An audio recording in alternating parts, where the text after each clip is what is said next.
श्री गणेश दत्त गुरुभ्यो नमः. गुरुर्ब्रह्मा गुरुर्विष्णू गुरुर्देवो महेश्वरः. गुरु साक्षात् परब्रह्म तस्मै श्री गुरवे नमः. माझा अहम भाव वसे शरीरी तथापि तो सद्गुरु अंगीकारी. नाही मनी अल्पविकार जाला विसरू कसा मी गुरुपादुकाला. गुरुवाणी पुष्प 4 मधील वैदिक मंत्रांचे महत्त्व आणि आचरण या अध्यायांचे मी पठण करीत आहे. परमपूज्य सद्गुरू श्री रामकृष्ण क्षीरसागर स्वामी आपल्या प्रासादिक वाणीतून मार्गदर्शनपर आशीर्वाद देताना म्हणतात, आपला धर्म मुळात मंत्र स्वरूपाचा आहे, तो तंत्र स्वरूपाचा नाही. तंत्रविद्या आचरणाऱ्यांना मंत्राशिवाय फारशी माहिती नसते. वैदिक मंत्रामध्ये अतिशय शक्ती असते. वैदिक मंत्राने तुमचा अभ्युदय होतो, शाश्वत सौख्य व सुख प्राप्त होते. वैदिक मंत्रांखेरीज इतर मंत्रांनी तुम्हाला कदाचित तत्कालीन सौख्य लाभेलही. वैदिक मंत्रांमध्ये अतिशय शक्ती असते. वैदिक मंत्राने तुमचा अभ्युदय होतो, शाश्वत सौख्य व सुख प्राप्त होते. वैदिक मंत्रांखेरीज इतर मंत्रांनी तुम्हाला कदाचित तत्कालीन सौख्य लाभेलही, परंतु कायमस्वरूपी सुख मिळत नाही. मंत्रोच्चार करताना शुचिरभूतता पावित्र्य राखणे अत्यंत आवश्यक आहे. मंत्रोच्चार करणाऱ्या ब्राह्मणाला अनेक प्रकारची बंधने पाळावी लागतात, अनेक नियमांचे पालन करावे लागते व पावित्र्य सांभाळावे लागते. चुकीचे उच्चार करणारे अथवा धर्मानुसार आचरण न करणारे ब्राह्मण ज्या यजमानांच्या घरी पाठ करायला जातात त्यांनाही सुख मिळत नाही व अशा ब्राह्मणांनाही सुख मिळत नाही. अयोग्य वागण्याने व अशुद्ध मंत्रोच्चाराने दुष्ट शक्ती उत्पन्न होते व त्याचा त्रास होऊ शकतो. वैदिक मंत्राला त्याचा स्वतःचा आकार असतो, म्हणजेच त्याच्या योग्य उच्चाराने त्या देवतेचा आकार उत्पन्न होतो.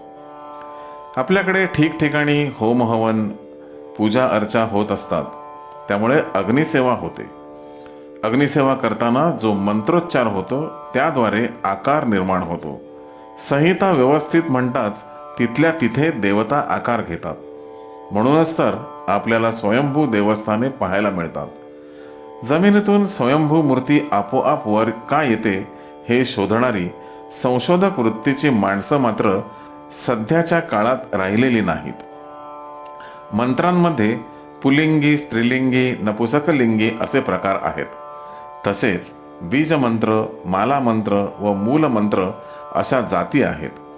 अक्षरांच्या संख्येनुसार एकाक्षरी, पंचाक्षरी मंत्र हेही आहेत. वेदमंत्रांशिवाय व्यक्तीचा अभ्युदय शक्य नाही. त्यांची आवर्तने वरचेवर होणे आवश्यक आहे. रुद्र, पवमान, गायत्री मंत्र व ऋग्वेदातील सर्व सूक्ते हे सर्व श्रेष्ठ मंत्र आहेत.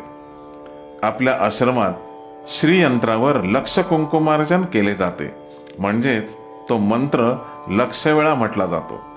फक्त कुंकू वाहिल्याने देवता प्रगट होणे शक्य नाही. मंत्रोच्चाराने ती आकारात येते.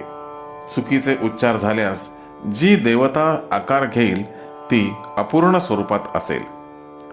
अशी देवता फल देऊ शकत नाही. काही वेळा मंत्रोच्चार चुकल्याने विरुद्ध शक्ती येऊन नाश करू शकते. एकाच शब्दाच्या 2 वेगवेगळ्या अशास्त्रीय पद्धतीने उच्चार केला तरी 2 वेगळ्या शक्ती उत्पन्न न होता एकच संहारक शक्ती निर्माण होते व विनाशाला कारणीभूत ठरते. परमपूज्य सद्गुरू पुढे म्हणतात, आमच्याकडे कित्येक लोक येतात व सांगतात की ते मागील अनेक वर्षांपासून पोथ्या वाचतात, स्तोत्रे म्हणतात, परंतु अजूनपर्यंत त्यांना काही फायदा झाला नाही. आम्ही योग्य व शास्त्रोक्त उच्चारांचा आग्रह का धरतो हेच या लोकांना समजत नाही. म्हणून गोंधळाची स्थिती निर्माण होते.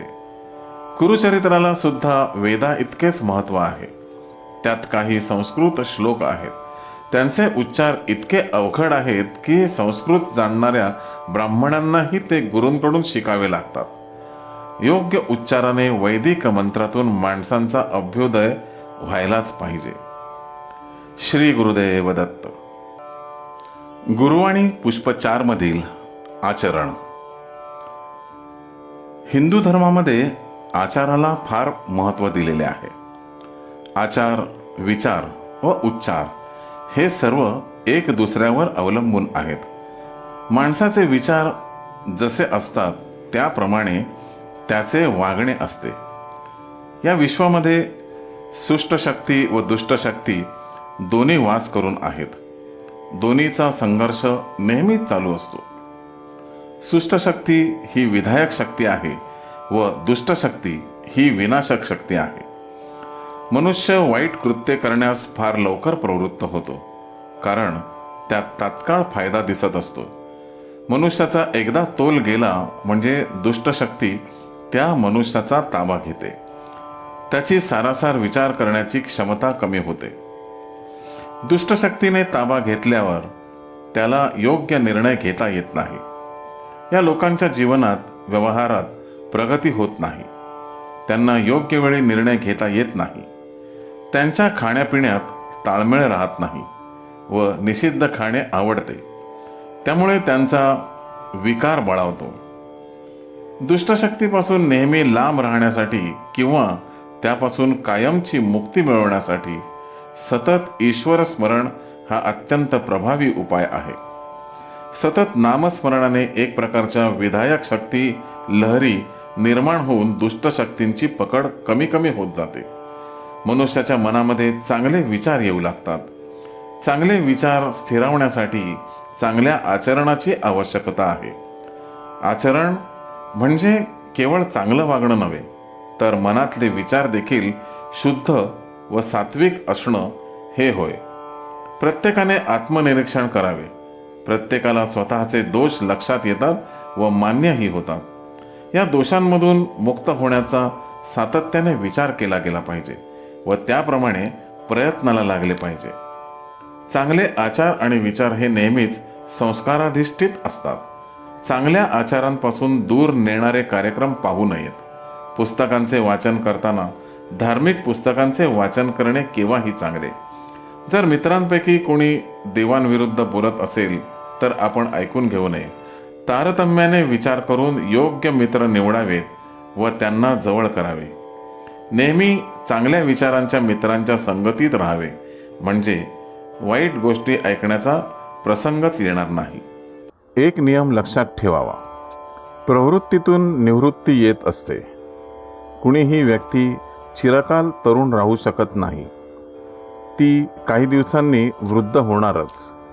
राजकारणी असो, उद्योगपती असो किंवा सामान्य व्यक्ती असो, ती काही दिवसांनी म्हणणारच, बस आता पुरे झाले. परंतु त्याच्या पुढे आचरण करून प्रगती करता येणं अवघड होईल. कारण मानवी देहाला हळूहळू शिकवावे लागते. म्हणूनच आतापासूनच शरीराला, मनाला, बुद्धीला फार ताण न देता आमच्या आदेशाप्रमाणे आचरण ठेवावे. व्यवहारातले वागणे नम्रतेचे असावे. शुद्ध व सात्विक आहार असल्यास मनात देखील शुद्ध व सात्विक विचार येतात. आपल्या वागण्यात बदल होण्यासाठी संतांचा सहवास महत्त्वाचा व उपयुक्त असतो. तुमच्या शुद्ध आचरणामुळे अथवा दृढ भाव निर्माण झाल्यामुळे तुमच्यावर ज्या वेळेला सद्गुरूंची कृपा होते त्यावेळेला विरुद्ध विचारांच्या व्यक्ती तुमच्यापासून आपोआप दूर होतात व तुमच्या प्रगतीचा मार्ग सोपा होतो. श्री गुरुदेव दत्त. गुरुबंधू आणि भगिनींनो, या पुढील अध्यायाच्या पठणासाठी पुन्हा भेटूया उद्या सकाळी 6 वाजता. श्री गुरुदेव दत्त.